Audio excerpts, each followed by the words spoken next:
O pintor Parácio pintou o povo ateniense com uma invenção muito engenhosa, representando-o de natural diverso e variável, colérico, injusto, inconstante, cortês, clemente, misericordioso, altivo, glorioso, humilde, arrogante e espalhafatoso. E tudo isso numa mesma pintura.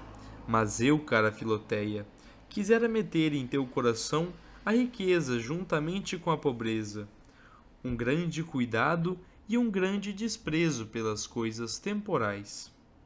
Procura ter muito mais cuidado do que têm os mundanos em tornar os teus bens úteis e frutuosos. Ora, dize-me, os jardineiros dos grandes príncipes não se mostram mais curiosos e diligentes em cultivar e embelezar os jardins que estão a seu cargo do que se fossem seus próprios? E por que fazem assim?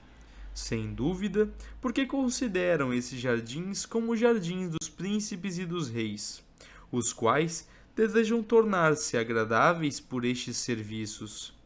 Mas, Filoteia, os bens que possuímos não são nossos. Foi Deus que nos deu a cultivar, e quer que os façamos render e os tornemos úteis. E, por conseguinte, fazemos-lhe coisa agradável em olhar por eles.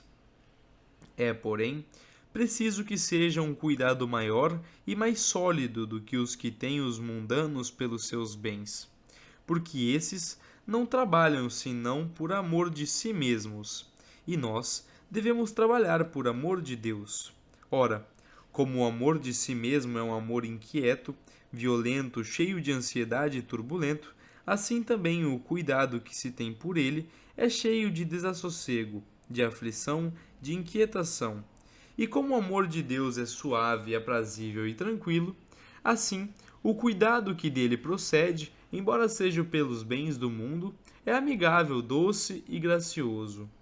Tenhamos, pois, este aprazível cuidado da conservação, isto é, do aumento dos nossos bens temporais, quando alguma justa ocasião se oferecer, e tanto como a nossa condição o requer, porque Deus quer que assim façamos por seu amor.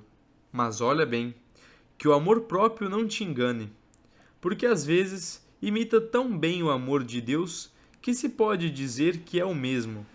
Ora, para impedir que ele te engane e que este cuidar dos bens temporais se converta em avareza, além do que eu já disse no capítulo precedente, precisamos de praticar com muita frequência a pobreza real e efetiva, no meio de toda a renda e riquezas com que Deus nos brindou. Deixa, pois, sempre uma parte do teu patrimônio, dando-o de boa vontade aos pobres, porque dar tudo o que se possui é empobrecer outro tanto, e quanto mais deres, mais empobrecerás.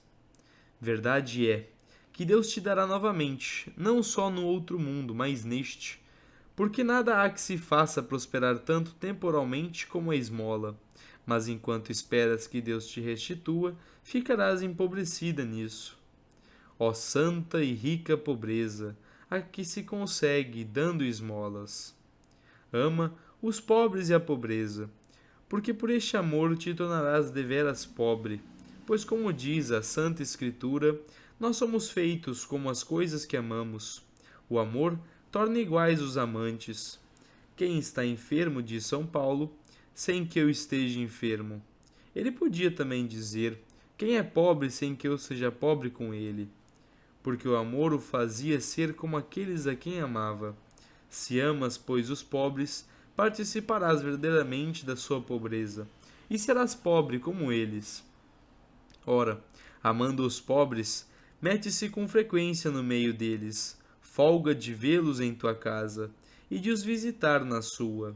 Conversa de bom grado com eles, mostra-te agradada, se de ti se aproximam, nas igrejas, nas ruas e noutras partes.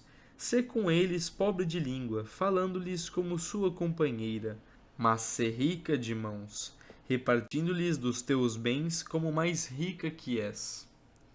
Queres fazer ainda mais, minha Filoteia? Não te satisfaças com ser pobre como os pobres, mas sê mais pobre do que eles, E como há de ser isso? O criado é menos do que o amo.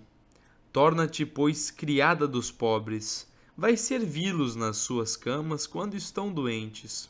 E digo-te que vá servi-los por tuas próprias mãos. Sê sua cozinheira e à tua custa. Sê a sua roupeira e engomadeira. Ó Filoteia, esse serviço é mais triunfante do que uma realeza. Não posso suficientemente admirar o fervor com que este conselho foi seguido por São Luís, um dos maiores reis que o sol já viu. Mas eu digo, grande rei em toda espécie de grandeza. Servia frequentemente à mesa dos pobres a quem sustentava, e quase todos os dias fazia vir 3 para a sua, e muitas vezes comia as sobras da sopa deles, com um amor sem igual. Quando visitava os hospitais, o que fazia com frequência, ordinariamente ia servir os que tinham doenças mais horrendas, como os leprosos, os cancerosos e outros semelhantes. E fazia-lhes todo o serviço de cabeça descoberta e com os joelhos em terra, respeitando na sua pessoa o Salvador do mundo e acariciando-os com um amor tão terno, como que uma carinhosa mãe poderia mostrar a seu filho. Santa Isabel, filha do rei da Hungria, ordinariamente metia-se à fala com os pobres, e para se recriar às vezes vestia-se de mendiga entre as suas damas, dizendo-lhes, se eu fosse pobre, havia de me vestir assim. Ó meu Deus, cara Filoteia, como este príncipe e essa princesa eram pobres nas suas riquezas e como eram ricos na sua pobreza. Bem-aventurados aqueles que são pobres desta maneira, porque lhes pertence o reino dos céus. Tive fome e destes-me de comer, tive frio e agasalhaste-me, vindo possuir o reino que vos está preparado desde a origem do mundo. Dirá o rei dos pobres e dos reis no seu grande julgamento. Ninguém há que numa ou noutra ocasião não tenha alguma carência e falta de comodidades. Às vezes, chega à nossa casa um hóspede que quereríamos e deveríamos tratar bem, mas àquela hora não há meios nem facilidade disso. Temos as roupas melhores num lugar, precisaríamos delas noutro, onde seria de obrigação comparecer.